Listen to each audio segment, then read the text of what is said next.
Hello, welcome back to That Old Shop. My name is Mike Scott. And this video is going to be a continuation of getting the air compressor ready to move on out. There's a few things I discovered with it from the last video, laying it down, taking it in pieces and laying it down, putting it on the skid. So I'll show you what I discovered there and what I need to do to correct some of that and bring you along for that. Okay, down here at the bottom of the tank, first thing I noticed, or one of the things I noticed, was this block that I have under there is right on a plug coming out of the tank. I made another one of these blocks with a 2x on the bottom, and I was going to double them up there because I thought one would have a tendency to, wobble going down the road. So I thought I'd make another one, and that sucker slid right under there. So I got down here and looked, and I thought, sure as shooting, this tank is sitting on a plug that's on that first block that I have in there. So, got to lift that up, get that straightened out. Then when I was putting these other plugs on there, I put this plug on, this cap on here, and this plug down here. I was using a pipe wrench and I banged the bottom of the tank. This is the bottom of the tank. And it was really solid sounding. I thought, wow, that doesn't sound like a tank. So I came over here and tapped on that side. Yeah, that's definitely different sounding. So the bottom of the tank, I believe, has a big mat inside of it. Big mat of rust in there. So I'm not going to be able to clean it out right now until after we move. I'll power wash it out. But I thought I'd come this end up here, where that brass fitting is. Take something and jam it down in there long enough to get to the other end of the tank, the bottom of the tank, and just break that up into pieces so when I go to power wash it out and probably suck it out with a vacuum some, it'll be easier to accomplish that. So I have to pull it all out with the pallet jack, pull it all out to do some of those things. I can't use the Big Joe to lift up the tank to take care of that whole blocking situation there, because I got another project sitting, waiting for me there. A rototiller I got to replace some axle seals on. So I don't want to take that off and out, and it's kind of cold here. It's below zero, so I already have the rototiller warmed up. I don't want to put it outside. So what I think I'll do is I'll just manhandle this end up with this pry bar, enough to move those blocks around and get it off the plug, and we'll go on from there.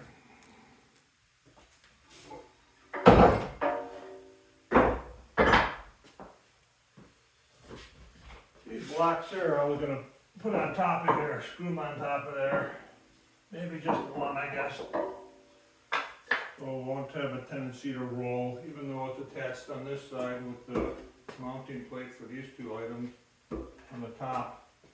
I just thought that in addition to us putting a strap around it, putting the block in there, one on each side. I'll do that after I get this tore out of here.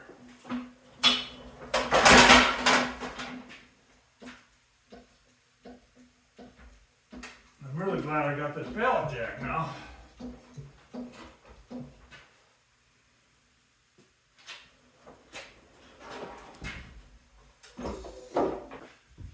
So I get these screws back out of this block.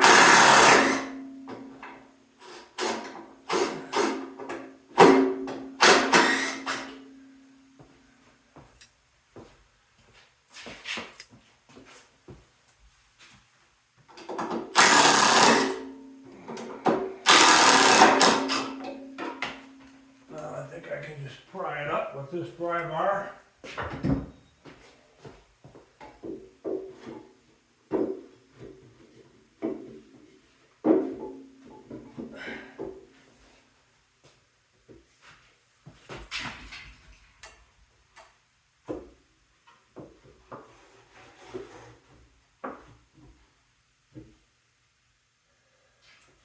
Okay, so off camera there, I had to pry this up and put a temporary block under there so I could pull this first block out of there and screw these two together, and I needed to put a 3/4 spacer under there for it to all work out. Let's see how that goes. Go up a little bit.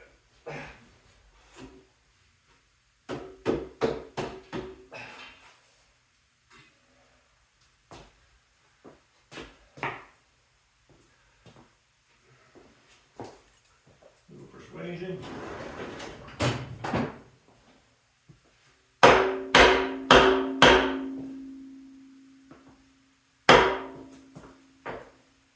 Okay, we're not on that pipe plug now.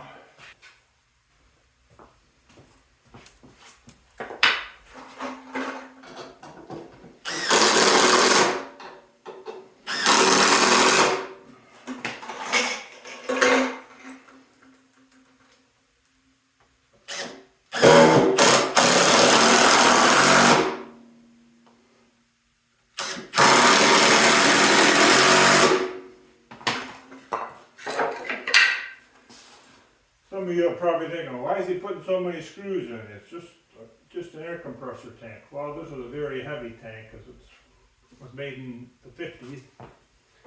So it's got a lot thicker wall on it. And I'm going to have a whole trailer of stuff. If one thing moves and hits another thing, you have this chain reaction of moving objects on your trailer. Who wants that going down the road at 60 miles an hour?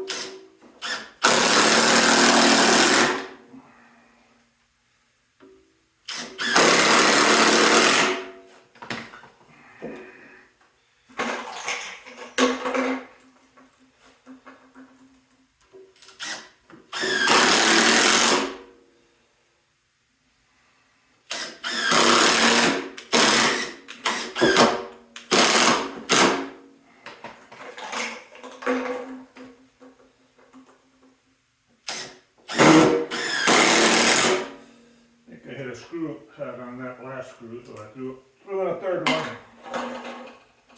Okay. Take my temporaries out of there. Let's see. Get that knocked over.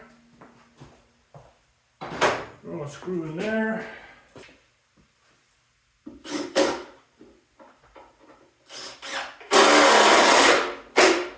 Just to hold that piece of plywood in place. That's underneath the end over here. Don't want anything flying off going down the road.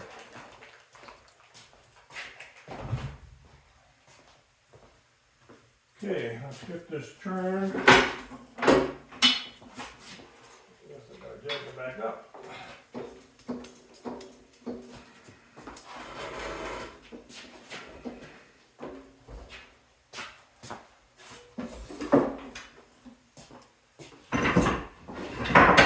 Let you guys listen to this.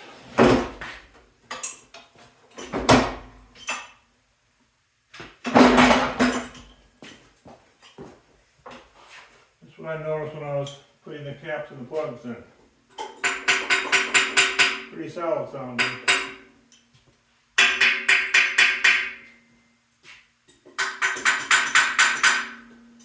So like I explained already, there's a bunch of rust down there. See if I can knock it loose some.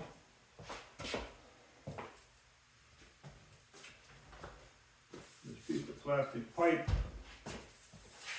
Get the hammer down this hole. Oh yeah, that's definitely something. Not the bottom of the tank. This diameter is so tight to that diameter, I can't really move it around. I'm just sitting in one certain spot. Near the center. I was hoping to get it more on, show you in the camera, more at an angle this way, that way, up, down, to knock the rust off of there and let it break up more going down the road when we're moving it. So that once we move, I can just, put the power washer wand up in there and really break it up, and then it'll flow out of the tank hopefully. I don't see any other way to get to poking at it. There's some big plugs over here, but those are probably 2 inches. I don't want to take those out because those have been in there forever.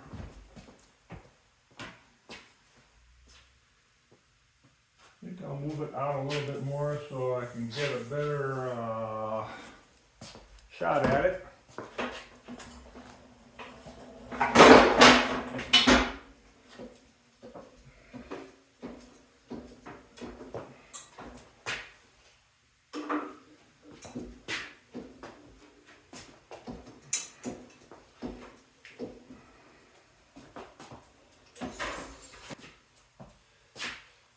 Well, that's how thick it is. Well, that's how far I'm getting into it anyway. It could be this thick, who knows. Okay, that pipe was a little bit too much give it to it. The one in my garage has got a couple other things. A broom handle, which won't fit in the hole. And this piece of threaded rod, or all thread.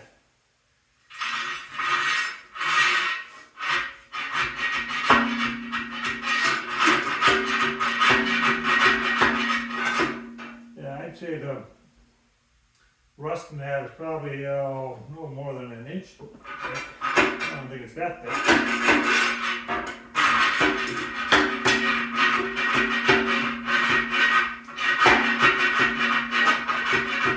I'm getting through it to the steel on the bottom of the tank.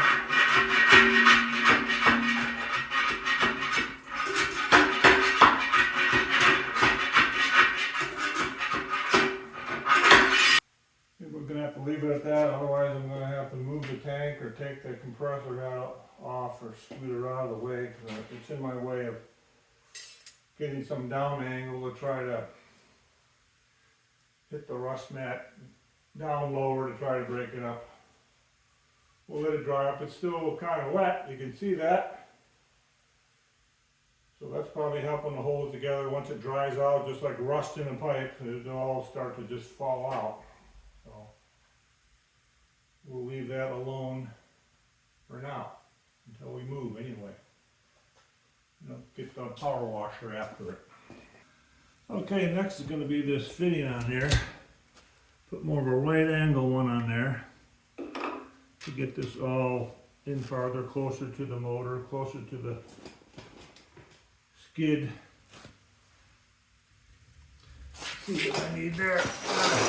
Get down on the ground with you.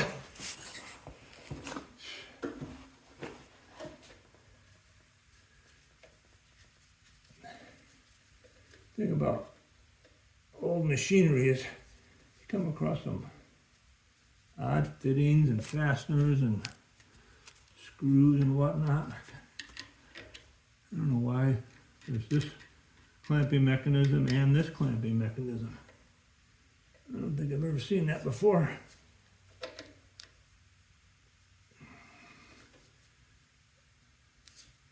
I'm not left-handed, but I'm doing this all left-handed here.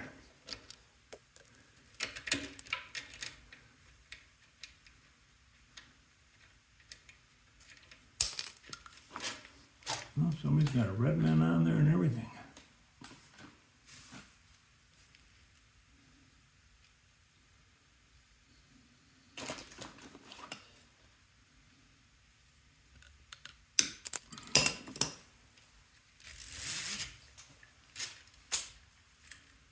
Slide that off. Let's see if we can get this ancient thing out of there very easily. Get a bigger pair of pliers. Let's see what this does. Oh. Didn't want all that to come out.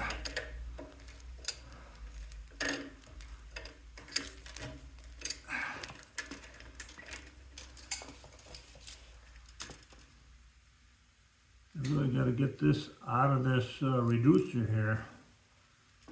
And I moved all of my bench vices already. Let's see what I can work out here. Okay, got the old double channel lock situation here. That gets it.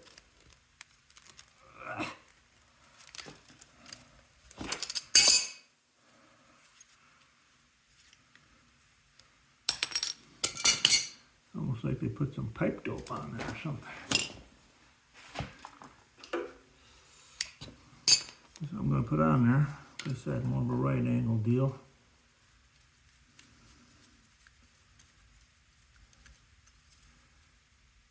I'm just going to take this cover off. Now, put this in the reducer. If I can get that lock nut in there or not.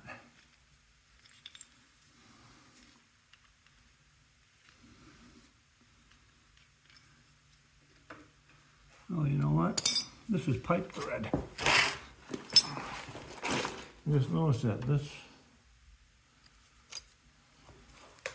not the same thread. That's why that other one was so jammed in there. Yep. Gonna have to get an electrical kind of reducer or a larger one of these. So that puts that on the kibosh for now. Okay, I'm just gonna attempt to screw that in there just like the last guy did. It actually seems to be pretty close in threads.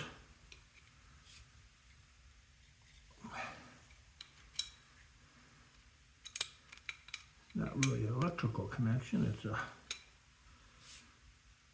kind of a conduit connection, flexible connection, protective covering for the wires. Yep, and didn't have really enough room for the lock nut anyway, so let's see how that's going to work out.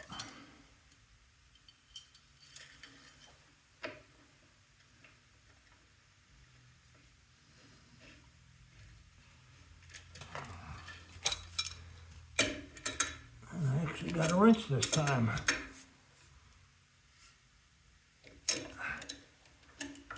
don't think I can make it around one more. Okay, where's my flex?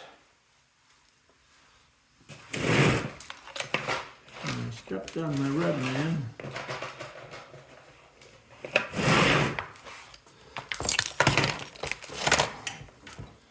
This is a Redmond. Or a plastic bushing. It's supposed to protect the cut flex armor from pinching in to the wire when everything's clamped together. Okay, let's get that in there.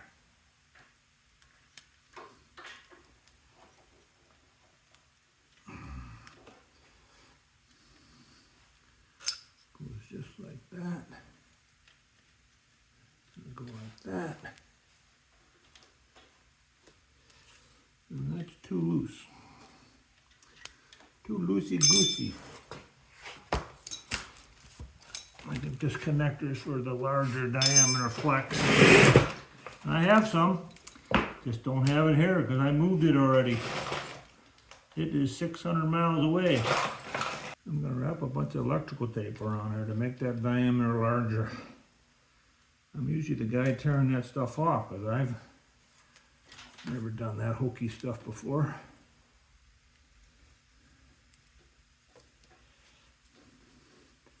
Like I've said before in past videos, I'm not really a tape guy.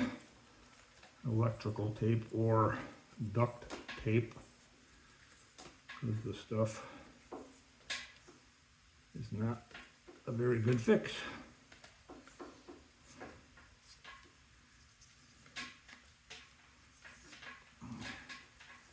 In this case, it's another one of these temporary deals to get the stuff moved. I'm really putting this on. This is kind of a safety, so the wire will be held in more. So when I'm putting other heavy items, loading other heavy items around this, skidded up compressor, and I'm loading those heavy items onto a trailer, you know, I don't want to be banging electrical connections, wires. This will help get it more on the skid.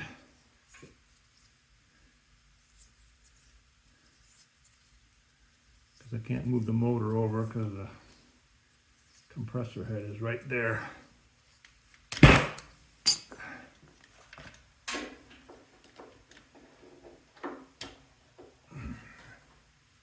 Okay.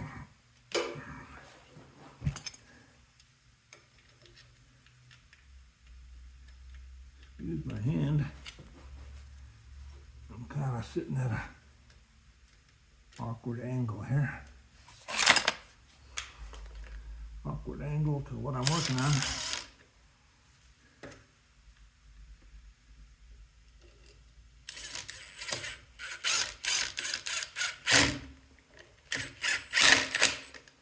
Okay. So now that is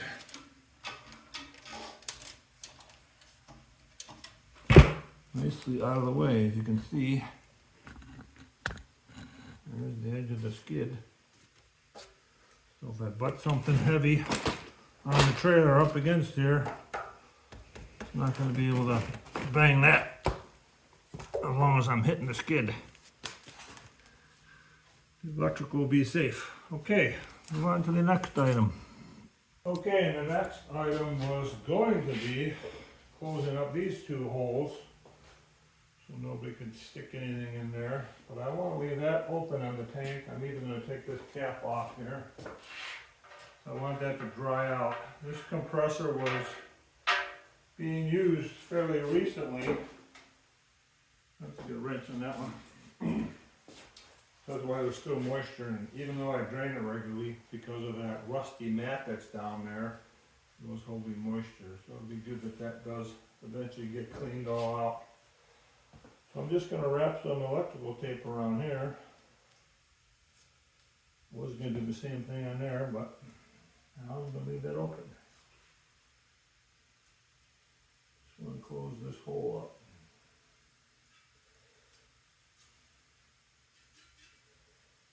This is solid pipe goes on here, goes from the top of the compressor head down to the tank. So.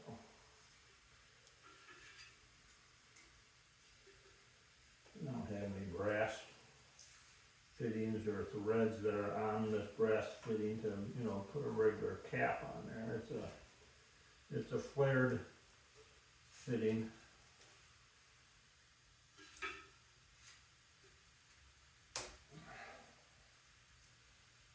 That'll be good. Got that cap off. I'll pull this plug back out. This is where the drain was on the bottom of the tank.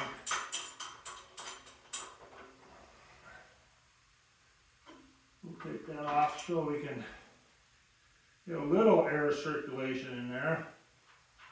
A little drying out. My shop's heated, but it's not real warm. I have an electric baseboard over there. It'd be nice if I could scoot this up and set it right in front of there. But I got that Grob bandsaw sitting there. I'll have to pull that out of there, and I gotta put some parts on there, put the motor and the pulley and the air pump back in that Grob bandsaw just to keep the parts together more on that saw. A lot of the little parts I already have in a box. It's already packed up in a bin and is already moved. So I'll have to come up with the fasteners that I need to do what I just said, just to keep those larger items inside that saw.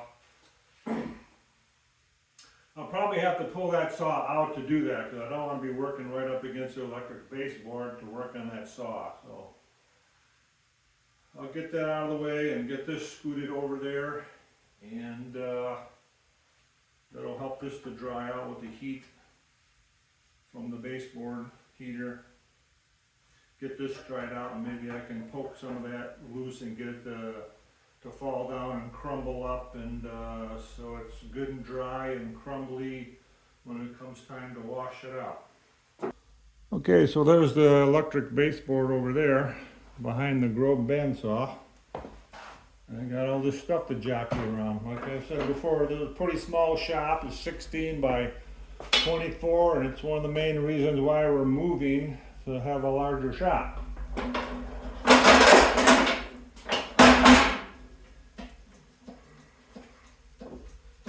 Like I said before, I don't do anything for any one reason. Several reasons for the move, but one of them is to get a larger shop out of the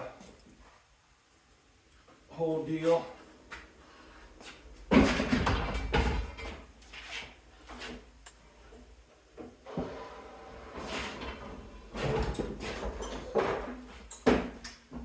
That over there.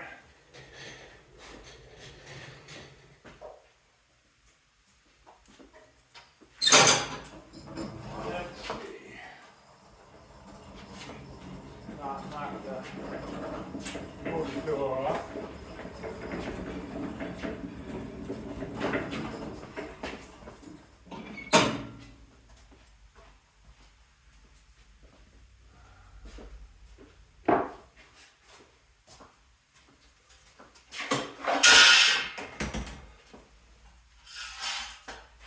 I'm surprised this cover is still with the saw. For being as old as the saw is, things like that usually go missing.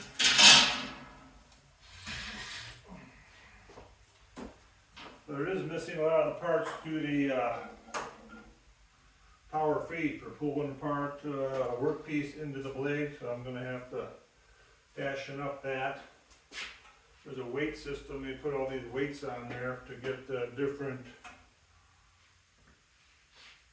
strength of feed.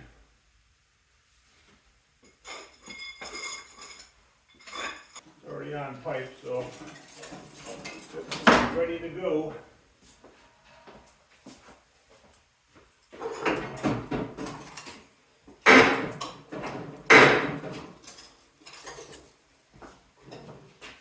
Let's see.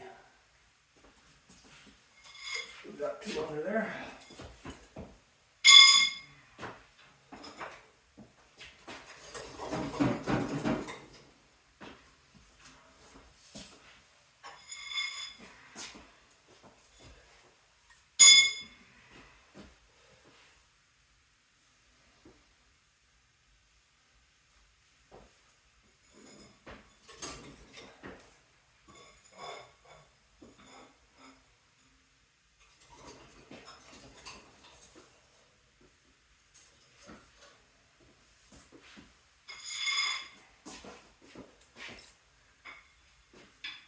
Pretty easy rolling for a machine that's about 900 pounds, I think. Okay, now I've got to jockey some stuff around.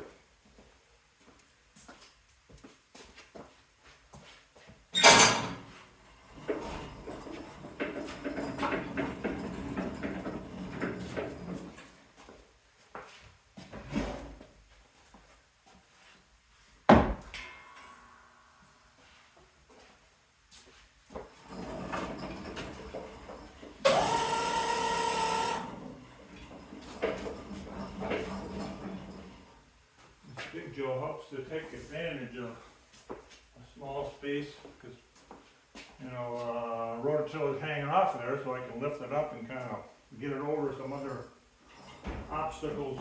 I don't know if I'm going to be able to make this turn here. I don't think so. Alright.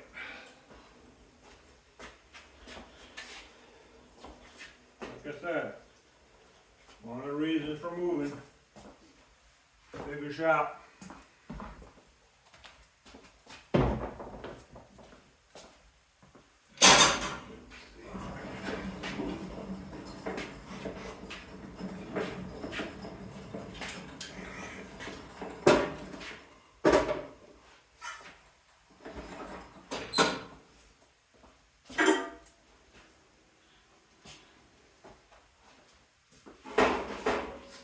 You probably can't quite see this, but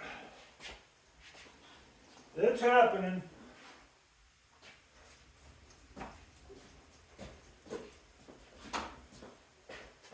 pallet jack does have a good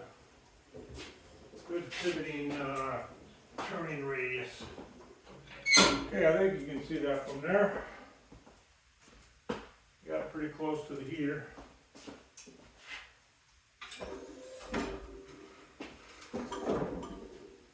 There.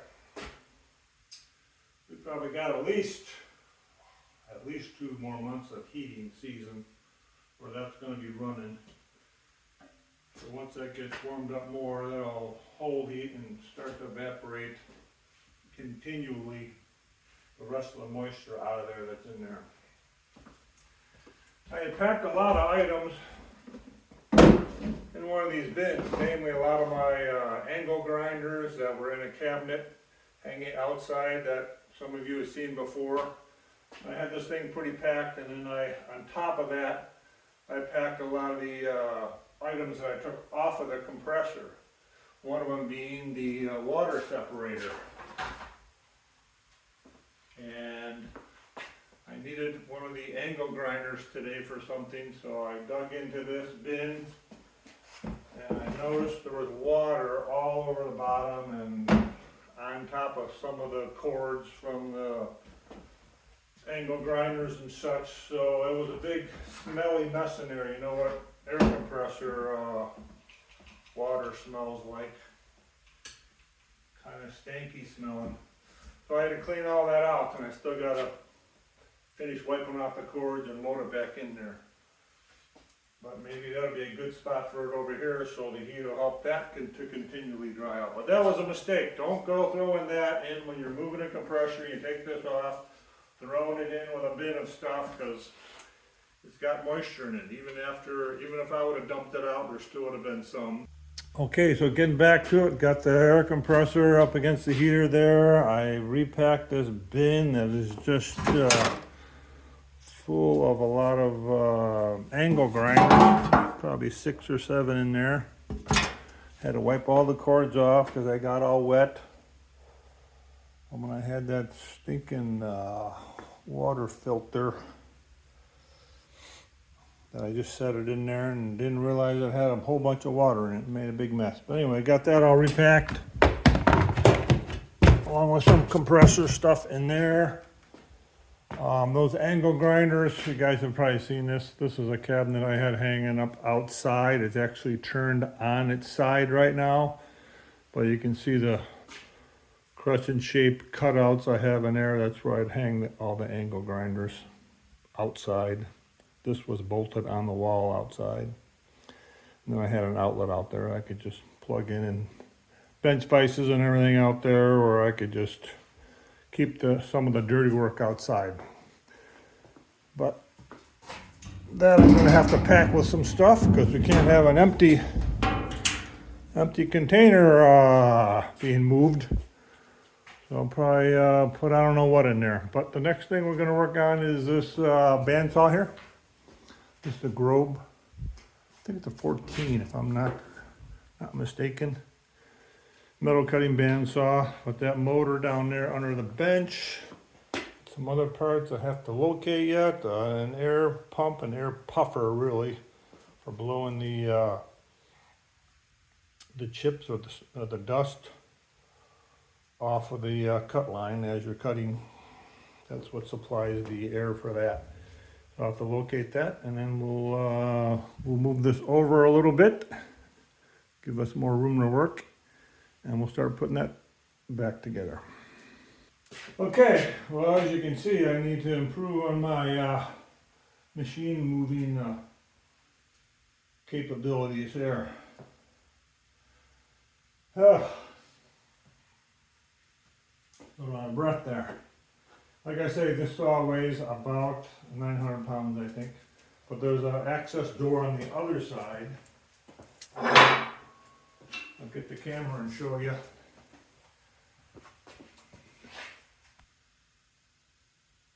Okay, so going over to the other side, there's an access door over here. Spring loaded, so it always stays shut, but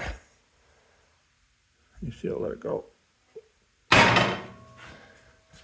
Got a big spring on there. But this is a step pulley system. for changing the speeds. I'm not going to use that. I'm probably going to put that VFD, hook it up to the saw once I get it there to the new shop location, so I can have variable speed on a bandsaw, which is nice if you want to slow it down for cutting harder materials, speeding up for softer materials, sometimes slowing it down for softer materials if it's plastic, because it'll start to melt it. But it's got some of the parts for the power feed in there. It's got a little drawer here for catching the chips right below the lower blade guides. I don't think there's enough light in here anymore. I've taken a lot of my lights out. I had some lights hanging up, other ones in between these, like a barn style light or a factory industrial kind of light. I had two of them with, I think there were 150 watt bulbs up there. And then I had a trouble light hanging down here too. For when I work on a machine, I could just pull a trouble light down. And I'm going to wish I need that, but it is already packed and probably 600 miles away as well. So I'm going to be doing this with flashlights to get in there. And that motor's got to go on there. That's the pulley out that I started to rework. But like I said, I'm going to run a VFD, so I'm just going to put it at one spot on the step pulley system and just use the VFD. This here is the air pump or puffer that I was telling you about. I have to try to remember where that thing goes in there. That's what I'm going to have to try to figure out next when I bring you back. Okay, now looking inside this saw, there's this motor mount system right there.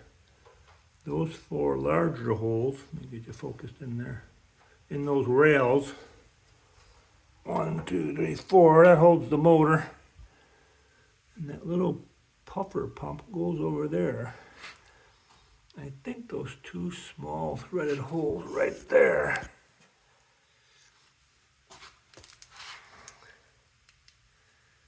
The pump goes on. That's the line for the pump, for the air pump right there.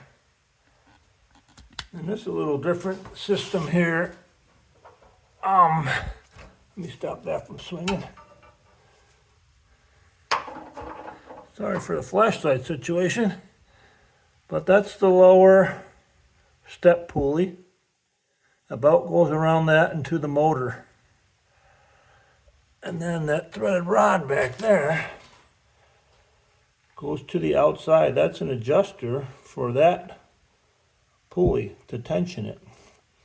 You can see that whole system's, that step pulley's on that shaft there. Then there's a shaft over there. That's where that pivots from.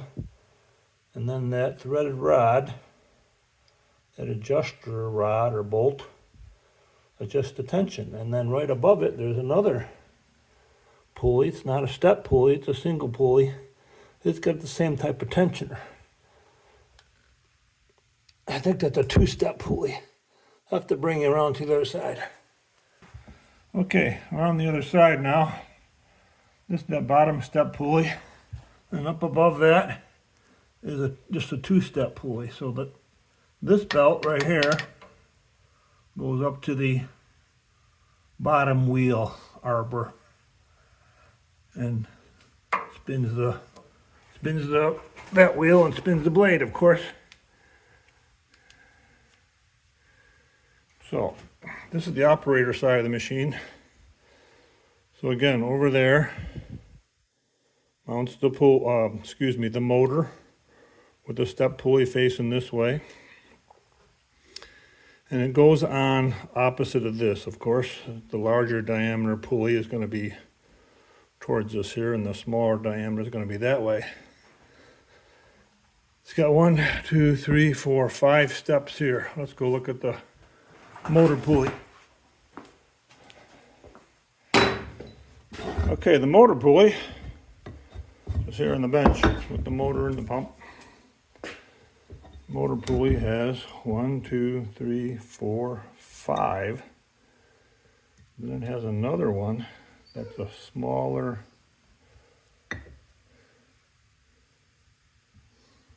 width. And I know that the belt that they had on there did not fit down in there, and it was wearing it out. I'll get the belt.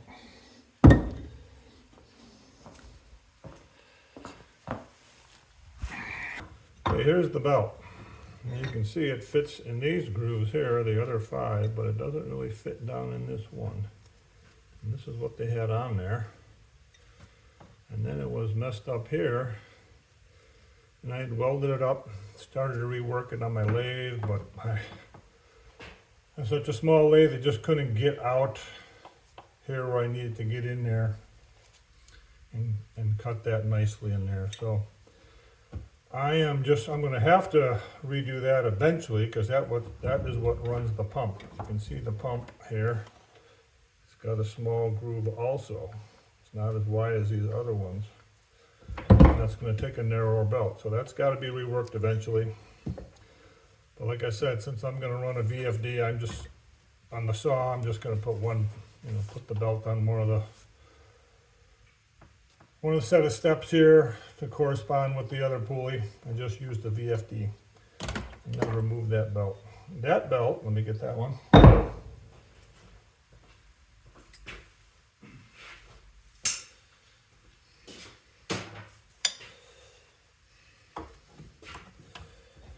That belt was this one here, joined together like that. I think they just had a screw, a machine screw with a nut on it to hold that together, if I'm not mistaken.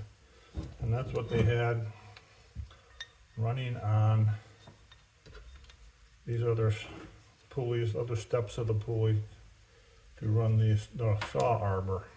So I'm going to eliminate that belt, because I have a ton of belts. I just don't have one narrow enough for the pump. And we're not going to get the saw running. We're just trying to put it somewhat together, and so we can keep track of the pieces. So I'm not having as many bins and boxes of stuff like I've already moved for other machines. So we'll get this pulley on here. Put some real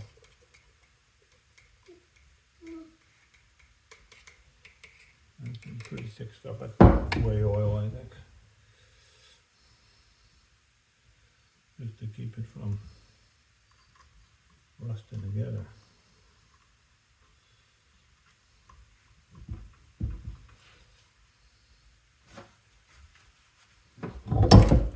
In case I don't get to it for a while, which is very likely.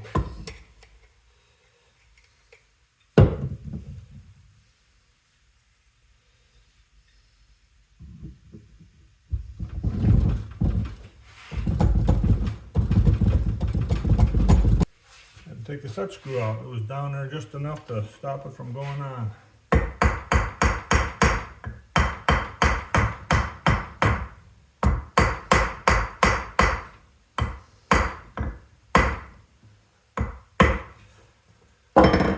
So I'm trying to put this back by memory. Memory is probably, 2 years ago I think I tore this apart.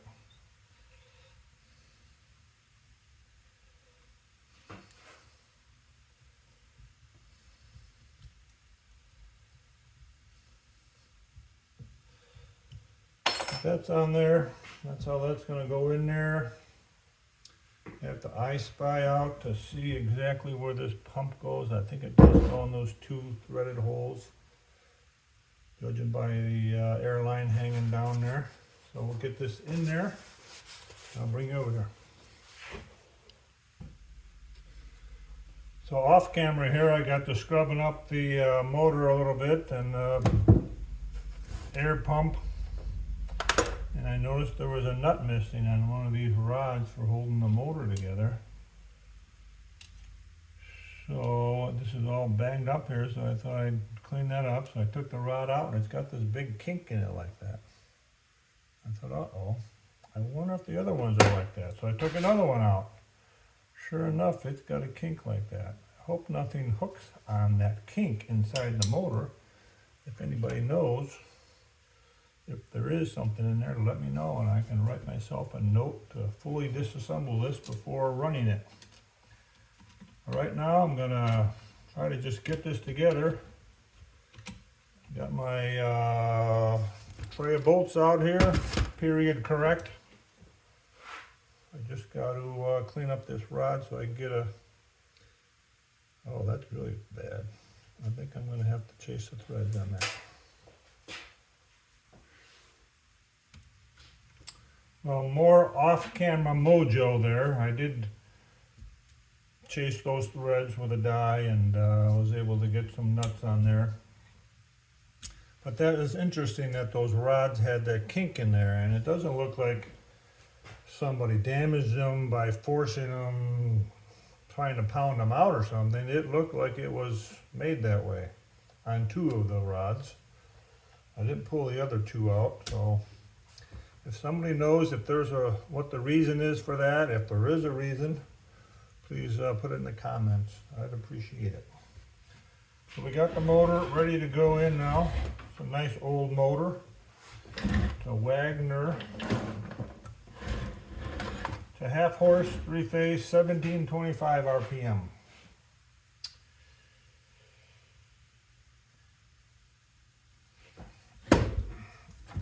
Like I said already, these gonna mount like this, and then I gotta get a small diameter, not diameter, but small width belt to run this air pump. It's gonna run off of this step of the pulley. Thank goodness for saving all the hardware from these old machines. Okay, to improve the lighting situation, I got some lights. I'm off my machines over there. Little benchtop machines. Got it aimed down towards the opposite side of the saw. And kind of a aha, lo and behold, see there's this little shadow mark on this mounting plate. And that's where this goes. I wasn't sure because there wasn't any bolts in these holes. I just added those. Had to blow the holes out and everything. I thought maybe that pump was going to mount on there, which wouldn't have lined up with the pulleys and all that. So I'm glad I turned those lights on. It gives me that little shadow mark, witness line, whatever you want to call it. Lets me know where the pump goes. So then I did clean out those holes and got 4 bolts in there. That'll help maintain these rails at the proper width until I get the motor bolted in there. But there's a couple of these collars with set screws here. So this is adjustable to adjust this rail in and out, but it's going to be held in place now, and that's 4 inches like it's supposed to be, like on the motor base plate. So I'll get the pump in there and get that hooked up. There's the air line for that, like I said before. Because I don't think I'll be able to have much room to get that pump in there once the motor's in there. The motor's going to take up most of this space. So I'll get to that.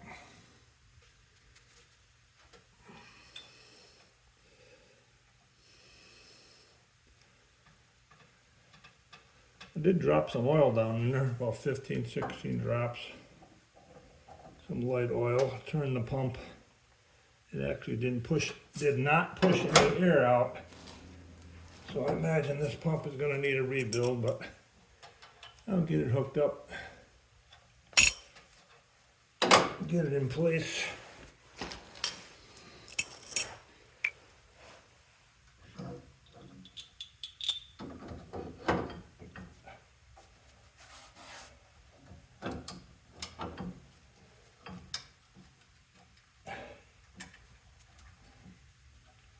That's pretty close to those mounting bolts for the plate.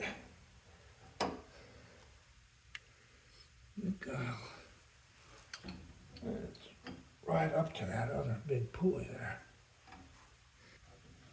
Success, got it.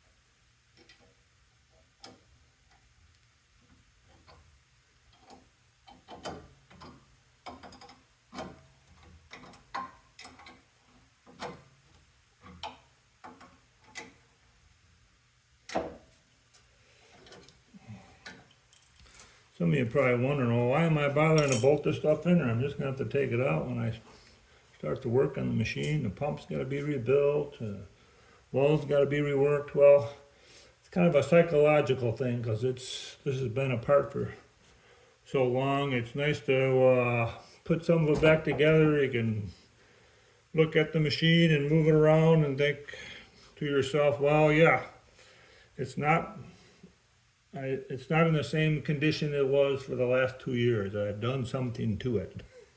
So yeah, it's just a psychological thing. So this plate is slotted to set the tension for the little belt that drives the pump. I wonder if I could find a narrow belt like that before we move, because we're going to be in more a rural location, farther away from things. So it's probably best that I find is buy as much as I can for my projects before we vacate the premises, as they say.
Pretty tight in here.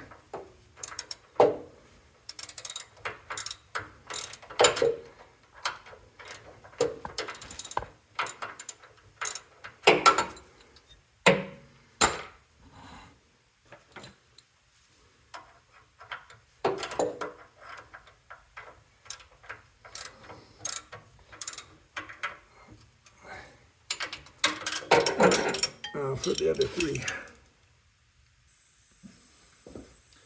Okay, got the motor in there finally. That was a royal pain.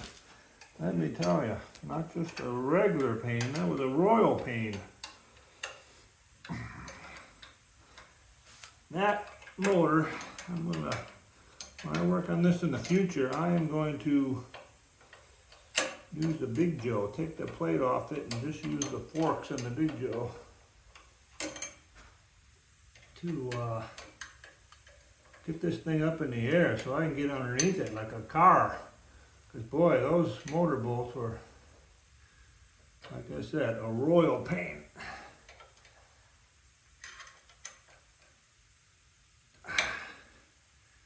Okay, got all those mounting bolts tight. The wiring for this motor came out this side over here. there is a motor starter right there, and that's where I'm going to mount the VFD. I'll probably put a sheet metal shield over top of it with some spacing so it has air circulation up above the VFD. Because this is all, I suppose I can put it over here, man. Can't really put it up here because this is a door.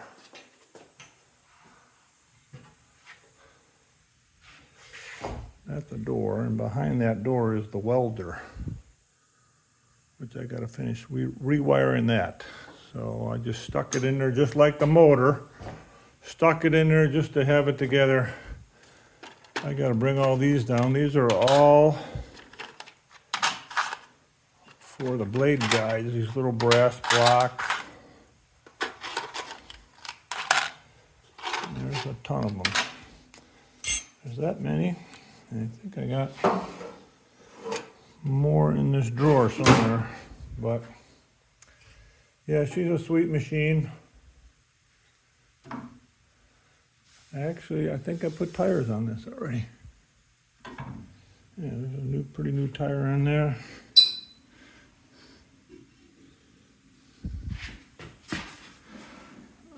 I think I gotta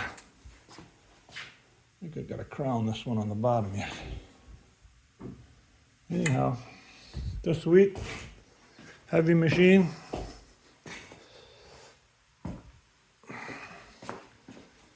Just got to put this cover on here.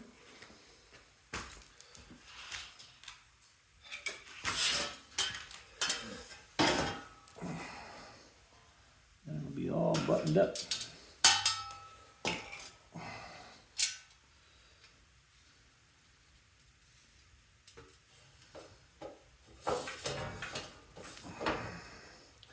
I think I said this is a pre-World War II machine. I've been in contact with Grob about parts for the welder. I know I need a knob for it. I can make a knob, I guess, but I wanted something original. Of course, they don't have anything. I'm hoping maybe they had some old machines that they took in to work on, and then the owners maybe, just like cars, you know, decided, oh, that's too much money, and left the machine there or something, you know, had the work done, and but they didn't. But I haven't been in contact with them for a while. I know I was talking with some guy in the back there that handles the parts and service. Sound like a younger guy. He knew what I wanted and everything, it just wasn't available with this machine. Like I said, it was a simple part. It was just a knob for the welder. I did get some wiring diagrams. So that was nice. Wiring diagrams for the welder. The motor. The switch and everything for the motor, that's pretty simple, straightforward stuff. But there's a lot of wires in the welder. Okay, there it is. That is almost ready to go. I think I said in previous video this was ready to go. Now it's more ready to go. It's got more stuff put back on it. Let me back up some more here. But that is the Grob bandsaw.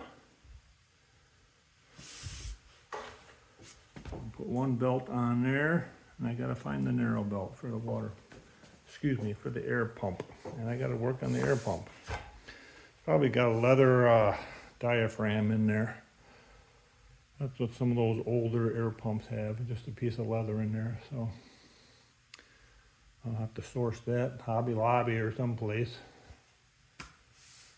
And get that in working order. And it's just a matter of, once I get it running, making some parts for that power feed. Okay, but I think that's it for now for this video. That's some little things I had to get wrapped up. This one took me longer. I spent a lot of time off camera on it. Okay, like I said, I spent a lot of time off camera working on different things, especially getting that motor in there, but getting that bolted up. Some lessons learned as far as moving a shop. Probably don't take all your bench vices and pack them away and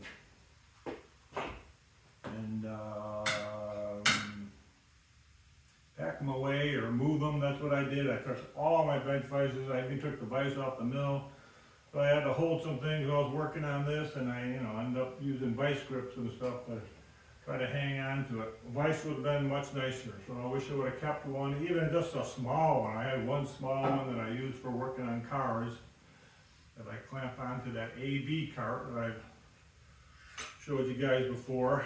I wish I would have just kept that, because that would have been helpful. But those are already all moved. The other thing is up above the camera there, let me turn you around here.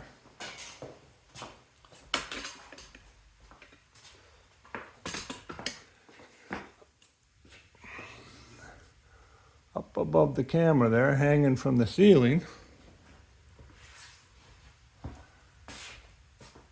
that is an air-operated hoist, and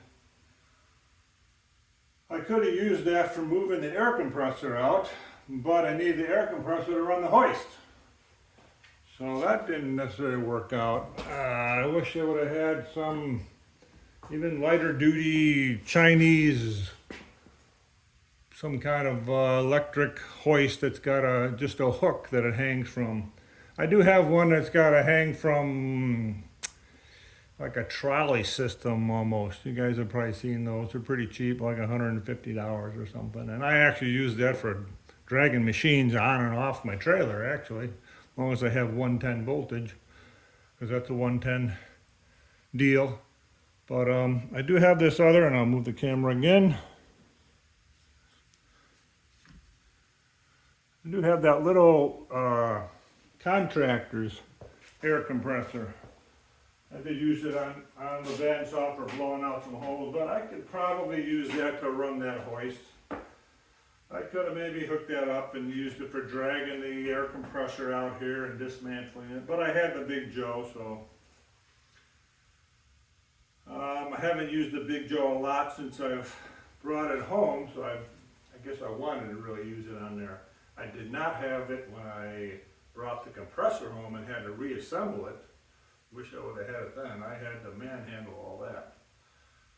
Like I think I said, that was probably 15 years or so ago I did that. So, but yeah, lessons learned as far as the air compressor. Be careful when you're taking it apart. There might be some water. Or check the bottom of the tank to see if there's any corrosion, any holes, any leakage.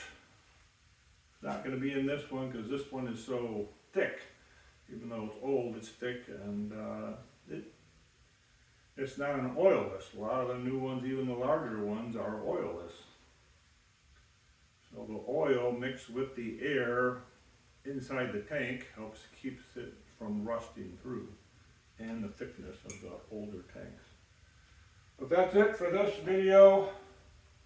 I don't know what I'm going to do with the next one. I'll come up with something. I'm trying to make it more interesting. I know I was hoping to have these videos more about the actual moving. We were hoped to have been moved by now and setting up the shop and be having videos on setting up a shop rather than this kind of stuff. But gives me practice talking on camera and running the camera and things like that. So, all right, thanks for watching. Hit like, subscribe, and comment. Thanks.